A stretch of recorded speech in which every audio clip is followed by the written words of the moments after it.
Second half of chapter 3, where yes, Eleanor and Harriet are down at the beach. Uh, Eleanor goes off. Oh fuck, I can't even remember what Eleanor was sent off to do, but she goes off to do. Oh, she goes off to try and give poor Billy Bates some money so he could go to a restaurant and have something to eat.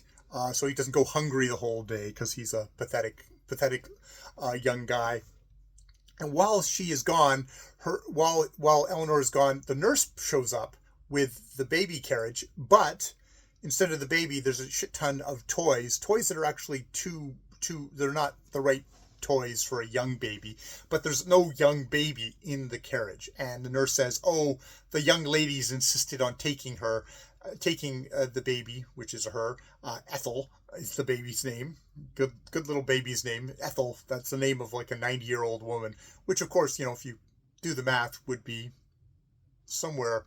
Well, no, they'd be long dead by now. But yes. So yeah, they took the baby, and Margaret is rightly pissed at the nurse, and the nurse is like, they wouldn't listen to me and class structure and bullshit and all that stuff. She couldn't. I mean, if you're a stronger willed nurse and you're willing to get in shit, you could, but also you're not totally sure that your employer would actually stand behind you, and maybe you would get in shit for not releasing the baby.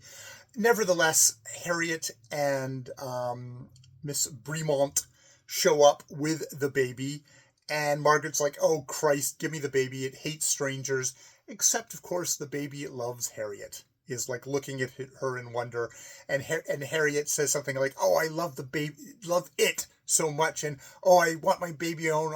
I love her so much. I feel like I'd never want to let her go." Kind of like, and it's like, and Margaret, who is a very good-hearted person, says like, "Well, she was really nice in giving my baby all these toys," so she kind of overlays that, and stuff like that, and Harriet says something about like, "Oh, I would teach it to love me and never want to be out of my presence. It would be miserable if it was ever out of my presence." At which point Margaret says, "Oh, but that wouldn't be a good idea. I mean, look what happened with you and your mother. You'd want the baby to be able to survive if you were no longer in the picture, wouldn't you?" At which point Margaret gives her a look which is cold, sullen, uh, not like angry, but just like kind of dead-eyed. And indeed, there is a vivid description of her eyes, which I should get. Yes, at the mention of her mother, something came into Miss Brant's eyes which Margaret could not define. It was not anger, nor sorrow, nor remorse. It was a kind of sullen contempt. And she said, like, "Oh," she actually looked at her eyes, and the incident made her examine Harriet's eyes more closely than she'd done before. Now, they were beautiful in shape and color. They didn't look like the eyes of a young girl. They were deeply, impenetrably black, with large, pellucid pupils. But there was no sparkle nor brightness in them, though they were underlaid by smoldering fires which might burst forth into flame at any moment, and which to stir and kindle and then go out again when she spoke of anything that interested her. There was an attraction about the girl, which Mrs. Pullen acknowledged without wishing to give in to.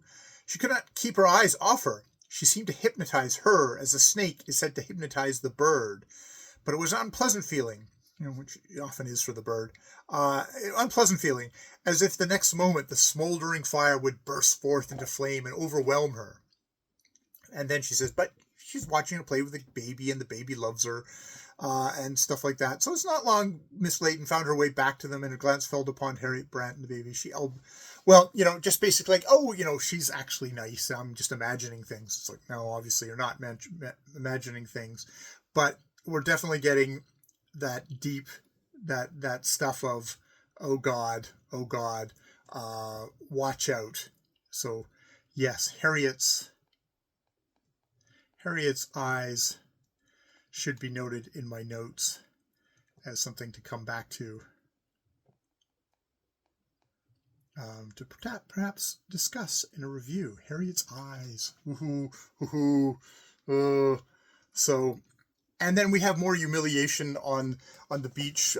Baroness Goblet shows up, and is that, you know, we're going to have Herr Baron's going to come out and show off his legs, and you're going to really find his legs sexy and stuff like that.